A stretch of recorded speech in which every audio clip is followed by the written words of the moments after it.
कर्जा मुक्त तब होता है जब व्यक्ति की दुकान, व्यापार, व्यवसाय, जिस जगह पर जिस काम के लिए जाए वो काम फतेह हो जाए, वो काम सफल हो,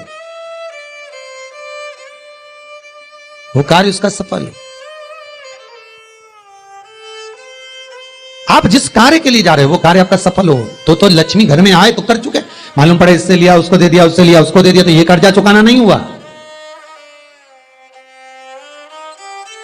कि आपके घर में यदि गोबर का कंडा जलाकर, गाय के गोबर को, सूखे हुए कंडे को जलाकर अगर आहुति छूट रही है, कंडा भी नहीं जलाया, गैस पर भी बनाए हुए भोजन की 5 साकल्य छूट रही है, वो भी नहीं करा, भगवान के सामने कुछ धूप रखकर आप 5 साकल्य अन्न की छोड़ रहे हो, घर में जो भोजन बन रहा है, जो आप अग्नि में अगर दे रहे हो, तो उसका भाग ये रहता है कि उस घर में कभी हार्ट अटैक नहीं हो सकता। यजुर्वेद कहता है, हमारे शास्त्र कहते हैं, स्कंद पुराण, शिव महापुराण की कथा कहती है, अग्नि पुराण कहती है कि अग्नि की 7 जिह्वा में से एक जिह्वा ऐसी है जो रोग को हर लेती है, भारी जो बीमारी है वो उसका हरण कर ले। बस आज के समय में लोग, ये कलर बेकार ना हो जाए, जो सीलिंग लगाई है वो बेकार ना हो जाए, इसका कलर खराब ना हो जाए, सोफे का कवर खराब ना हो जाए, कहीं ये धुआं ना लग जाए, कहीं इतनी आंखों में चुभेगा। अरे भाई, या तो उसे बचा लो या स्वयं को बचा लो, या तो स्वयं को बचाओ या फिर घर परिवार में जो रौनक है, डेंटिंग पेंटिंग है, उसको बचा लो।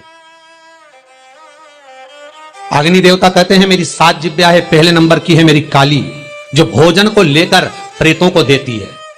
हम जब आहुति छोड़ते हैं यज्ञ में, हमने जो आहुति प्रदान करी वो 7 भाग में बट गई, और उसका फल क्या क्या है ये अग्नि पुराण कह रही है, उसका फल क्या क्या है ये स्कंद पुराण कह रही है, उसका फल क्या क्या है ये शिव महापुराण कह रही है। हमने जब आहुति दी, बस हमने हाथ में लेकर स्वाहा बोला, और बोलते से उस आहुति के 7 भाग हो गए महाराज। भले हमने वो इंद्र को दियो, ओम इंद्राय स्वाहा, ओम प्रजापते स्वाहा, ओम अग्नि स्वाहा, भले हमने एक देवता का नाम लेकर दिया पर उसके 7 टुकड़े हो गए। पहला 7 जिह्वा अलग अलग भाग को अलग अलग जगह पहुंचा रही है। पहले नंबर पर अग्निदेव की जिह्वा का नाम है काली, वो काली जो भोजन देती है वो प्रेतों को देती है हमारा। दूसरे नंबर पर है कराली, कराली भोजन को लेकर जो कुंवारी अवस्था में मर जाते हैं, अधोगति में शांत हो जाते हैं, कराली अग्निदेव की दूसरी जिह्वा भाग उनको प्रदान करती है।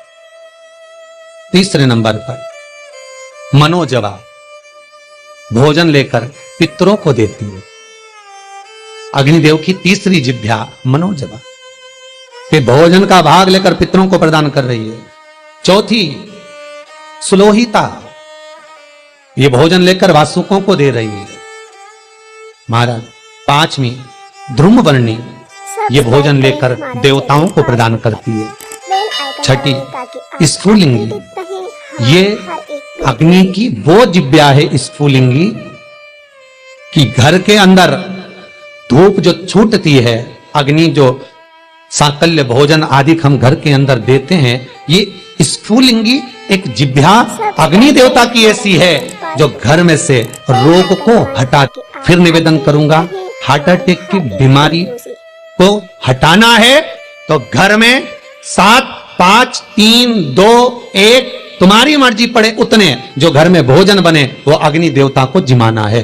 थोड़ा सा धुआं जरूर होगा, धूप लगेगी तो धुआं तो होगा, पर बड़ी बीमारी घर में प्रवेश नहीं करती। क्यों? अग्निदेव की 6ठी जिह्वा स्फुलिंगी रोग, बड़े से बड़े रोग को, यहां तक शास्त्र, आप पहले का इतिहास उठाकर देखिए, पहले के समय में अटैक की बीमारी नहीं होती थी, हार्ट अटैक नहीं होता था, शुगर नहीं होती थी, ये ब्लड प्रेशर नहीं होता था। आज के समय में सारी बीमारियां हो गई। क्यों? क्योंकि घर तो बड़ा बन गया, बंगला भी बड़ा बन गया, ऐश्वर्य की वस्तुएं भी बहुत हो गई, पर घर में जो प्रतिदिन 5 आहुतियां पूर्व के समय के लोग दिया करते थे, घर में 5 आहुतियां जो चूल्हे में छूटती थी वो आहुतियां बंद हो गई। उसका स्मरण फिर प्रारंभ हो, जगत का फिर कल्याण। हमारे धर्म, हमारे शास्त्र जो वर्णन करते आए हैं वो गलत नहीं है। पहले के समय में यज्ञ अनुष्ठान कितने होते थे, आज के जमाने में काम, लोभ, विषय, आसक्तियां ज्यादा हो गए।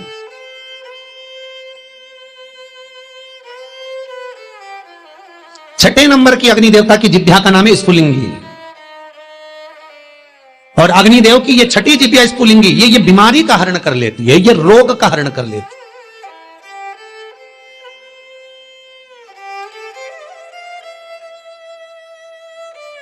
क्यों भैया?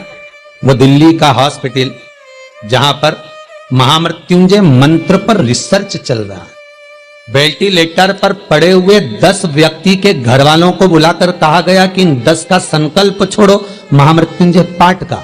उसके पास में जो 10 वेंटिलेटर पर पड़े उनके लिए कोई महामृत्युंजय नहीं। देखा यह जा रहा है कि इन 10 पर महामृत्युंजय के अनुष्ठान का कितना फल मिल रहा है, और जो 10 वेंटिलेटर पर पड़े हैं उसका क्या फल है। वहां के डॉक्टरों जब रिसर्च करते हैं, अखबारों में भी आया, फेसबुक यूट्यूब पर भी डला हुआ है, जब उन्होंने हॉस्पिटल का नाम तक डला हुआ है, जब अखबारों में आया, देखो असर क्या देखने को मिला। जो वेंटिलेटर पर 10 पड़े थे उनके स्वस्थ होने की सीमा कम थी, पर जिनके लिए महामृत्युंजय का अनुष्ठान ब्राह्मण कर रहे थे साकल्य दे देकर, उसका भाग यह था कि धीरे धीरे उनकी अवस्था सुधरती चली। फिर निवेदन करूंगा, अकाल मृत्यु वो मरे जो काम करे चंडाल का, काल उसका क्या बिगाड़े जो भक्त हो महाकाल का। आपकी चित्त वृत्ति में अगर शिव है, आपकी चित्त वृत्ति में अगर शंकर है, आपके मन में अगर शंकर समाया हुआ है, बाल बाग का नहीं हो सकता। अग्नि देवता की 6 नंबर की जिब्या है स्फुलिंगी, जो रोग को, बीमारी को समाप्त कर देती है। यज्ञ अनुष्ठान से, आहुतियों से रोग बीमारी समाप्त होती, समाप्त। 7वें नंबर की अग्निदेव की जिब्या है विश्व रुचि। विश्व रुचि सब्सक्राइब करें हमारा चैनल, जो दरिद्रता को दूर भगाती है, लक्ष्मी का प्रवेश कराती है। जिसके घर में अग्नि के ऊपर सांकल्य दी जाती है, भोजन दिया जाता है, हम तो यहां तक कहते हैं कि आप कंडा भी मत जलाओ, आप गैस जलाते हो तो गैस पर ही थोड़ा सा कुछ छोड़ दो। अग्नि तो है ना, किसी रूप में भी है तो अग्नि, आप उस पर ही छोड़ो।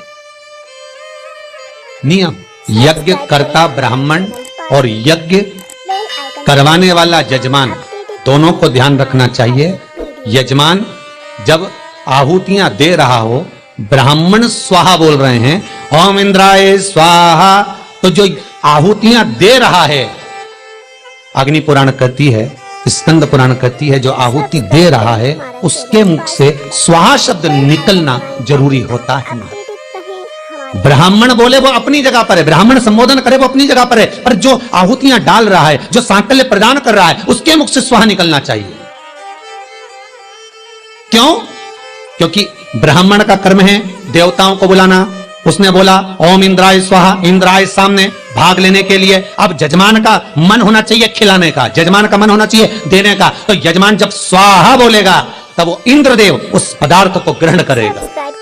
जिस आहुति में यजमान स्वाहा नहीं बोलता, वो आहुति देवता स्वीकार नहीं करता।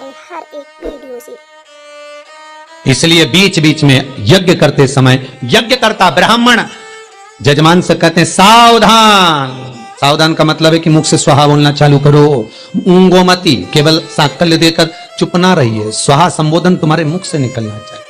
सब्सक्राइब करें हमारा चैनल, वो स्वाहा का संबोधन आपको सुख का बहन कराए, ताकि आप अपडेटेड रहें हमारे हर प्रदोष काल हो। 7 वृक्ष की पत्तियों को तोड़कर शिव का स्मरण कर कर, पार्थिव शिवलिंग का निर्माण कर कर, उसकी अर्चना कर कर, जल चढ़ाकर, घाट पर, नदी पर, तट पर शिवलिंग का निर्माण कर कर, नदी का ही जल समर्पित कर कर, 7 वृक्ष की पत्तियों को समर्पित कर, घी का द्रव्य दिया लगाकर आराधना कर, प्रदोष काल में ही विसर्जन कर, नमन कर, स्नान कर, पूजन आदि करने के बाद फिर जाओ व्यापार के लिए। किसी से मांगना नहीं, स्वतः का व्यापार कर। बड़े हमारे हर एक वीडियो से मर उसका चरित्र कहता है, महाराज